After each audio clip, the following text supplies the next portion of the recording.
मेरा धंधा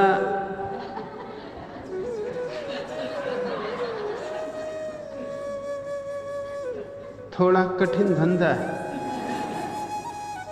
ये अंधों की दुनिया में चश्मे बेचने का धंधा है।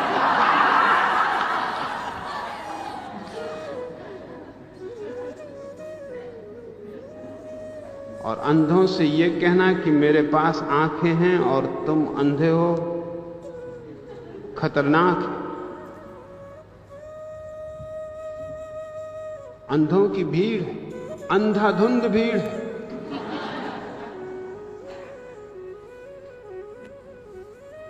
और कोई अंधा आदमी ये पसंद नहीं करता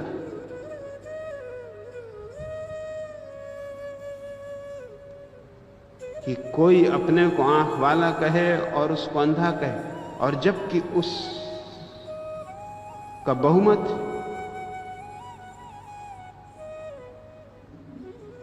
वैसा हुआ।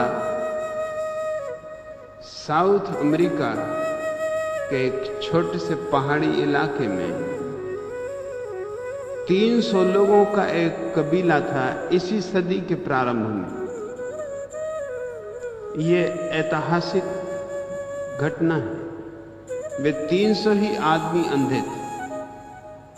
ये बहुत आश्चर्यजनक बात है। बच्चे आंख वाले पैदा होते थे, लेकिन 4 महीने के भीतर, 6 महीने के भीतर अंधे हो जाते। उस इलाके में एक मक्खी है जिसके काटने से बच्चे अंधे हो जाते। अगर 6 महीने तक वो मक्खी बच्चों को न काटे तो उनकी आंखें बच सकती हैं, फिर वो मजबूत हो जाती। 6 महीने तक वो इतने कमजोर होते हैं कि मक्खी उनके आंखों को नष्ट कर देती। मगर वो मक्खी इतनी बड़ी तादाद में है उस घाटी में कि कोई बच्चा बच नहीं सकता। एक वैज्ञानिक ने जब ये खबर सुनी तो वो खोज में गया कि बात क्या है, क्योंकि 300 आदमी पूरे के पूरे अंधे हों, ये अचंभा है। और उसने अध्ययन किया और देखा कि हर बच्चा आंख वाला पैदा होता है, लेकिन जब तक वो आंख वाला होता है तब तक बोल नहीं सकता। और 6 महीना लंबा समय, और मक्खी बहुतायत से आम घर घर में, तो 6 महीने के भीतर वो उसे अंधा कर देती। जब तक वो बोलने योग्य हो पाता है तब तक अंधा होता, जब तक आंख होती है तब तक बोल नहीं सकता। इसलिए उस कबीले को पता ही नहीं है कि आंख जैसी कोई चीज होती।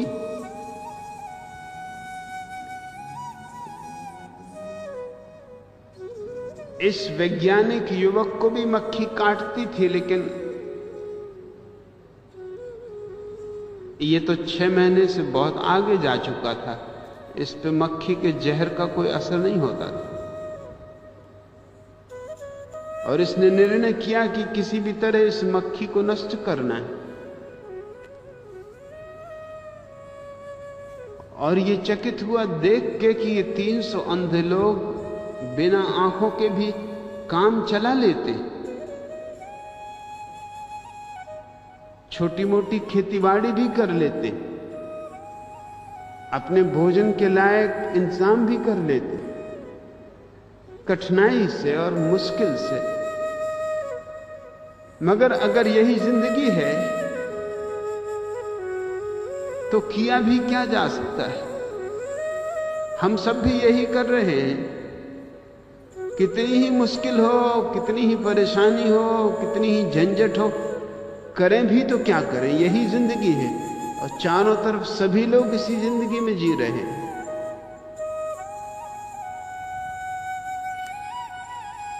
उस मक्खी का अध्ययन करते करते वो उस युवक का मन एक अंधी युवती पर आ गया। सुंदर थी, सिर्फ आंखें न थी।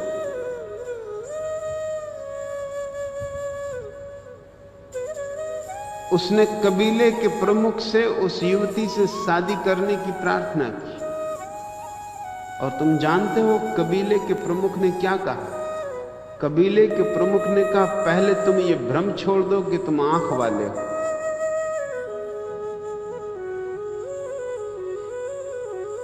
क्योंकि ये बात न कभी देखी न कभी सुनी।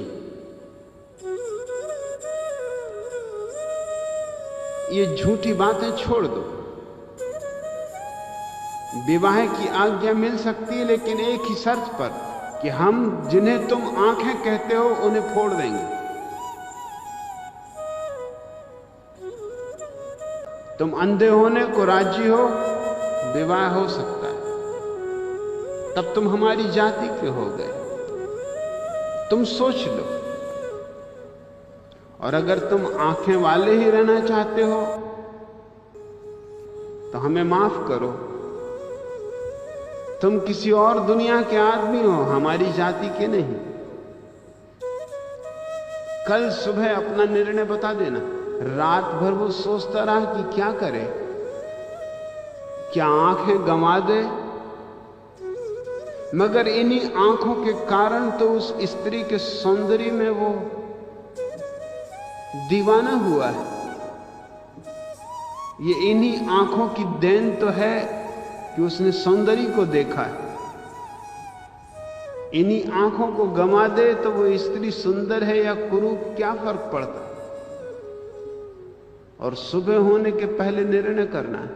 ठीक सूरज उगने के पहले वो वहां से भाग खड़ा हुआ, जितनी तेजी से भाग सकता था। कबीला उसका पीछा कर रहा था कि पकड़ो उसे, वो भाग न जाए,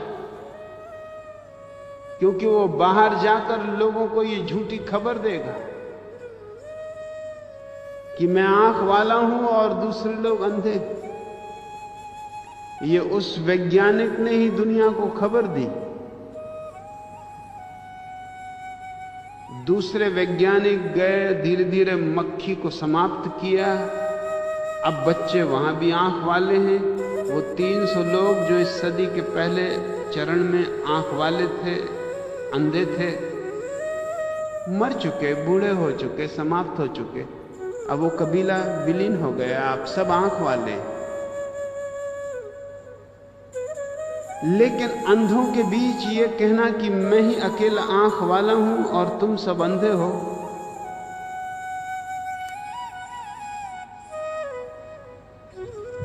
अशोभनीय है।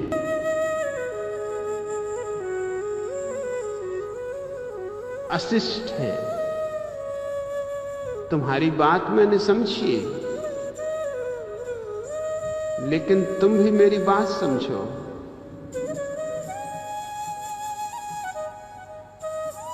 मैं तुम्हारे साथ हूं, तुम सोए हो तब भी साथ हूं, भला मैं जागा हुआ हूं। आखिर सोए हुए आदमी के साथ जागा हुआ आदमी भी तो बैठा हुआ हो सकता।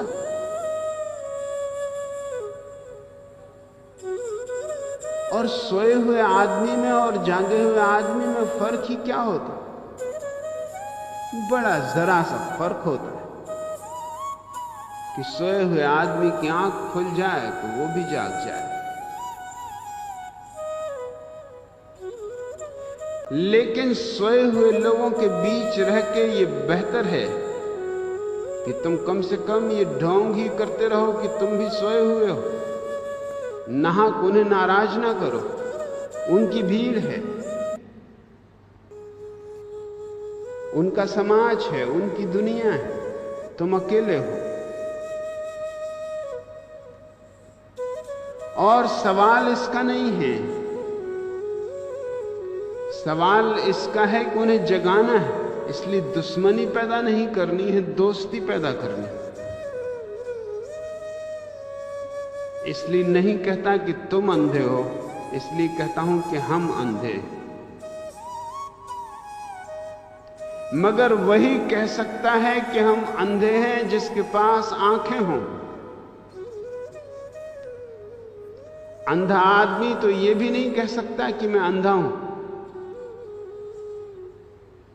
तुमने कभी शायद इस पे सोचा भी ना हो, या सोचा भी होगा तो गलत सोचा हो। लोग समझते हैं कि अंधे आदमी को अंधेरा ही अंधेरा दिखाई देता हो। तुम गलती में हो। अंधे आदमी को अंधेरा भी दिखाई नहीं देता। अंधेरा देखने के लिए भी आंखें चाहिए। तुम आंख बंद करते हो तो तुम्हें अंधेरा दिखाई देता है, क्योंकि तुम्हारे पास आंख है। रोशनी तुमने देखी है, इसलिए अंधेरा भी दिखाई देता है। अंधे आदमी को कुछ भी दिखाई नहीं देता, उसके पास आंख ही नहीं, ना अंधेरा न रोशनी।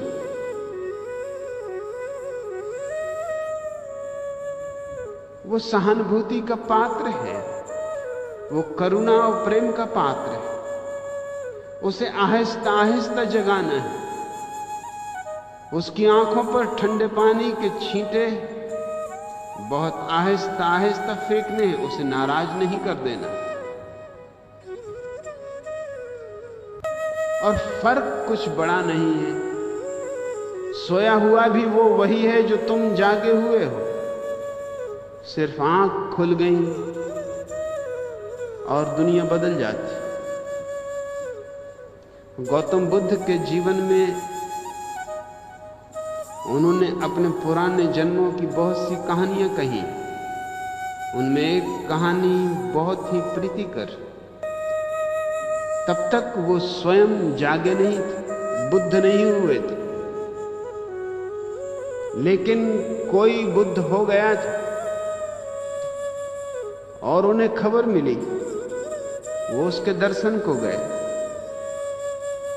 उन्होंने झुककर उसके चरण छुए, जो कि पूरब की अद्भुत देन है।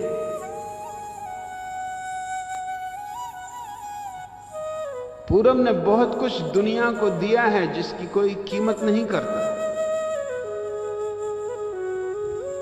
उस तरह के आदमी को यूनान में जहर दिया जाता, जूदिया में फांसी पर लटकाया जाता,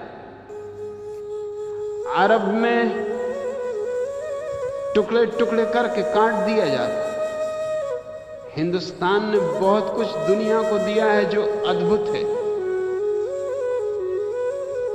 यहां अंधे आदमी को भी इतनी सहनशीलता दी है कि वह आंख वाले के पैर छूने को राजी, और इसमें अपमान अनुभव नहीं करता, बल्कि गौरव अनुभव करता है।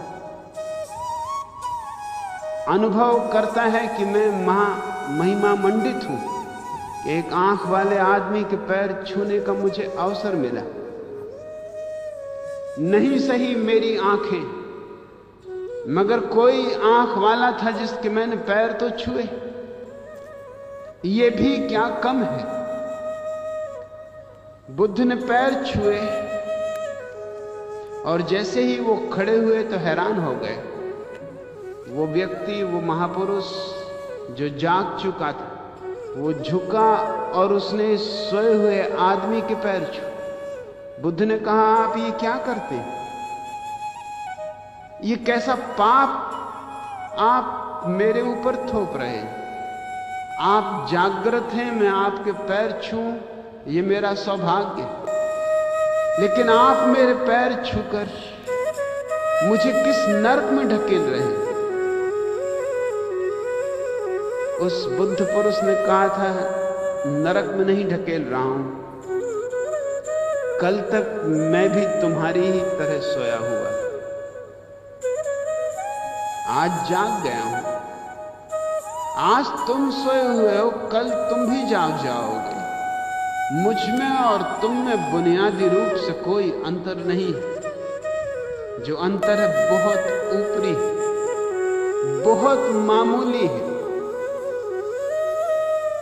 वो अंतर मामूली है, यही बताने के लिए मैं तुम्हारे पैर छू रहा हूं। मैं तुम्हारे अंधेपन के पैर नहीं छू रहा हूं, मैं तुम्हारे भविष्य के, जब तुम भी जाग जाओगे, उस स्वर्ण दिन के, उस स्वर्ण प्रभात के पैर छू रहा हूं। और इसलिए भी ताकि तुम्हें याद रहे कि जाग के भूल मत जाना कि सिर्फ अंधे ही तुम्हारे पैर छू सकते हैं।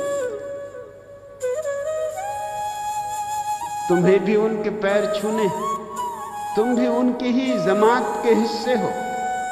इससे क्या फर्क पड़ता है कि कोई घड़ी भर पहले जाग गया और कोई घड़ी भर बाद जाग गया। इस अनंत काल में घड़ियों में गिनती नहीं होती।